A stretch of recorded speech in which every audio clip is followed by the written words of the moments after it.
ሰላም ደረጀን ልጅን አምጣ የት ናት ልጅ እረሳኸው እንዴ ብላ ከቤት አልወጣም አለች።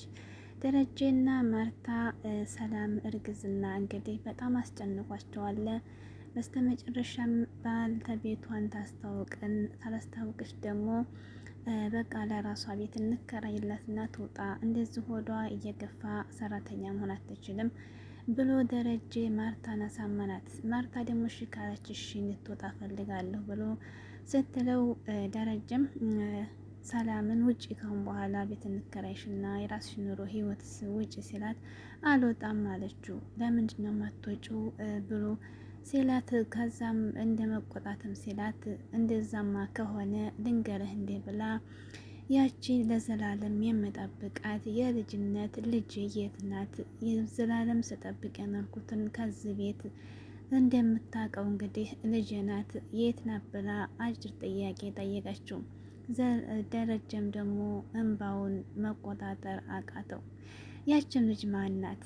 አሰላሙ አሌይኩም ወራህመቱላሂ ወበረካቱ። ውድና የተከበራችሁ ቤተሰቦቼ እንዴት ናቸው? ከኔ ጋር ሁሉ ሰላም አልሐምዱሊላህ። በያላችሁ ሰላማችሁ ብዝት ይበላችሁ። አዲስ ከሆነ ሰብስክራይብ ላይ ሼር እያደረጋችሁ ቤተሰብ ሁኑ። እንግዲህ የዳጣ ድራማ እንደቀጠለ ነው። አሁን ላይ እንግዲህ ወደ ዋናው ነገር እየመጣ ነው ማለት ነው። የሰላምና የዳጣ እንግዲህ ግንኙነት ይፋ የሚሆንበት እየመጣ ነው ማለት ነው። እንግዲህ ሰላምዬ ሆዷም እየገፋ ነው። ማርታም እንግዲህ እንደዚህ የሆነ ስራ መስራት አትችልም፣ ባልተቤትሽን የልጅሽን አባት አስታውቂን እያሏት ነበር ማለት ነው። እነሱ እንኳን ቢካለች ብለው ትተዋን ነበር። ነገር ግን አቢጌል ትተዋት አልተወቻትም። በቃ አምጭ እያለች በቀደም ዳጣን እንግዲህ ባልፈልግልኝ የውሸት እኔ ነኝ ባባብሎ የሚል ፈልግልኝ ብላ ስልኳን ጠልፋ አይታባት ነበር። ስልኳን እንደጠለፈች እና ደግሞ ከማን ያረገዘችው እንደዚህ ስትል ስልኳን ጠልፌ አየሁባት ስትል አቢጌል ደግሞ ለአባቷ ስትነግረው አንቺ ለምንድን ነው የሰው ስልክ የምታዩ? የሰው ሚስጥር ስልኳን ስለምን ጠለፍሽ ብሎ ተቆጥቷት ነበር ማለት ነው።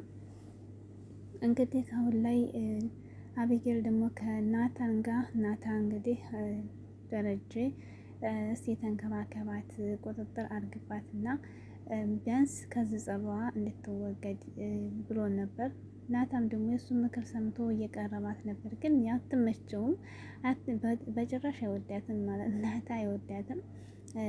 ናታ እንግዲህ የሚወደው ዳጣን ነው።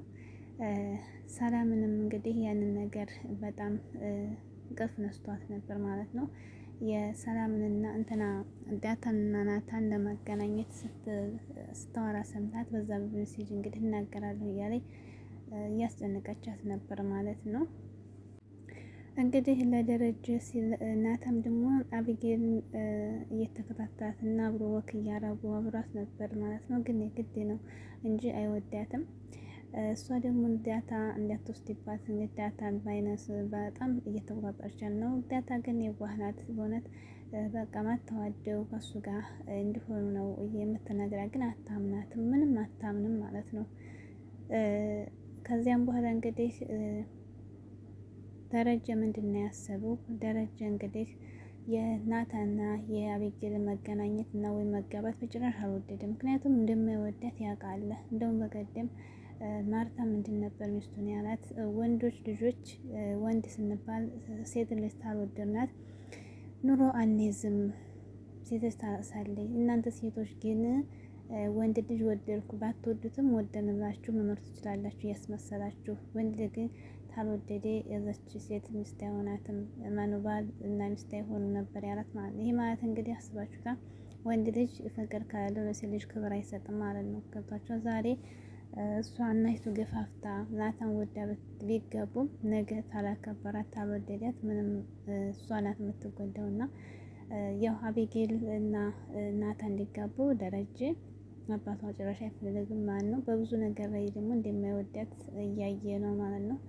ግን ደግሞ እዚህ ጋር ግን የተጠራጠርኩን ነገር አቢጌል የደረጀ ልጅ አትመስለኝም ማለት ነው። ማርታ ራሱ የራሱ የሆነ የደበቀችው ነገር ያለው ይመስለኛል።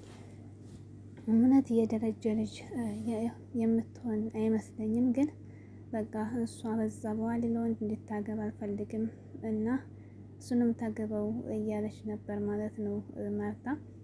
ከዚያም እንግዲህ ደረጀ የሰላም ነገር ነው በጣም ያሳስበው። ሰላምን ወደ ውጭ እናውጣት ቤት ተከራይተን ምን ትያለሽ እየነበር እምቢ ብላለች። በዚህ ነገር ላይ ግዴታ ደግሞ እንደዚህ ነፍሰ ጡር ሆነኛ እስከዛሬ ልጆችን አሳድጋለኝ ማውጣት አልችልም። እሷ ተፈቀደ ይሽታ አልፈቀደኝ ግዴታ እንድትወጣ አልፈልግም ነበር እያለችው ማለት ነው። ግን እሷ እሺ ካለች አንቺ ፈቃደኛ ነሽ ወይ ያሳምናታለሁ ሲላት እሺ ካመነች ልክ መልካም እድል ብላ ነበር። እንግዲህ በስተመጨረሻም ደረጀ ሰላምን አስቀምጦ ሲያወራት እንግዲህ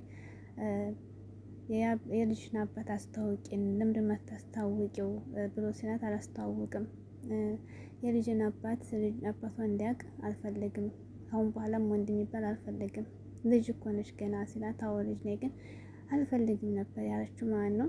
ከዚያ አይ ግዴታ ትወጫለሽ በቃ የራስሽን ህይወት ኑሮ የት እንከራይሻለን ብሎ አልወጣም እንግዲያስ እኔ አልወጣም ከዚህ ቤት ነበር ያለችው ማለት ነው። ወደ ምር ሄዱ። ይህን ስትለው ደግሞ ደረጀም ተቆጣ ማለት ነው። ሲቆጣ የማትወጭበት ምክንያት ምንድን ነው ሲላት ምክንያቷ እንግዲህ ምክንያቴማ ለብዙ አመታት እዚህ ቤት የኖርኩበት አላማ አለኝ። እሱም ደግሞ ረሳት እንዴ ያቺ በልጅነቴ የወለድኳት ልጄ የት ናት? ረሳት እንዴ የት ናት ልጄ? ልጄን ነው የምፈልገው እዚህ ቤት እስከ ዛሬ ድረስ ጉልበቴን የተቀጠቀኩበት የምጠብቀው እዚህ ቤት ያቺ ልጄ ናት። ልጄ የት ናት ብላ እንግዲህ ስትለው በጣም ራሱ መቆጣጠር ነው ያቃተው ማለት ነው። በጣም አለቀሰ። እንግዲህ የሰላምና ያ ማለት እንግዲህ ዳጣ የእሷ ልጅ ናት ማለት ነው።